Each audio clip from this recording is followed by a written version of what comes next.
नमस्कार, मैं हूं सिमरन और आप देख रहे हैं नेक्स्ट 9 स्पिरिचुअल।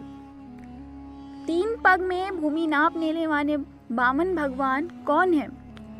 वामन भगवान विष्णु के ही 10 अवतारों में से 5वें अवतार हैं। जब जब धरती पर अधर्म बढ़ता है और धर्म की हानि होती है, तब तब नारायण अपने भक्तों की रक्षा और धर्म की स्थापना के लिए अवतार लेते हैं।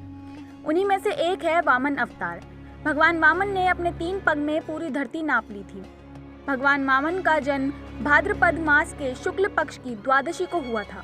इसे वामन जयंती के रूप में मनाया जाता है।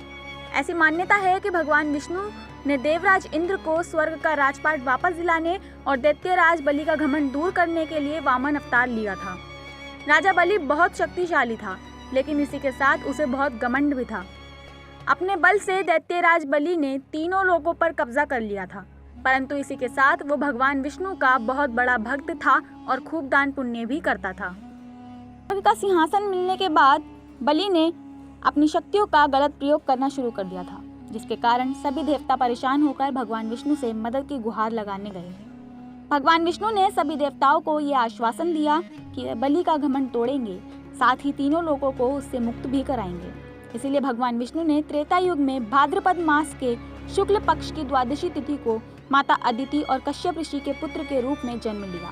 इसी अवतार को भगवान विष्णु के वामन अवतार के नाम से जाना जाता है। भगवान का ये अवतार एक बौने बटुक ब्राह्मण का अवतार था, जिसमें उनके एक हाथ में छाता और दूसरे में लकड़ी थी। वामन देव ने राजा बलि से 3 पग भूमि मांगने का वचन लिया था। साथ ही बलि को चेतावनी भी दी, परंतु बलि अपने वचन से कभी पीछे नहीं हटता था। उसने ब्राह्मण देव को 3 पग भूमि देने का वचन दिया।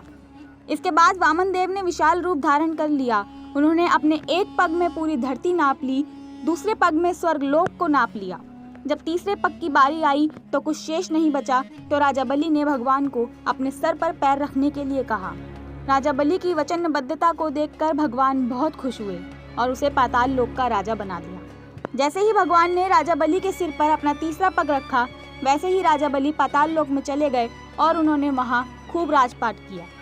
ऐसी ही अन्य कहानियों के लिए सब्सक्राइब कीजिए हमारे चैनल नेक्स्ट 9 स्पिरिचुअल को। धन्यवाद।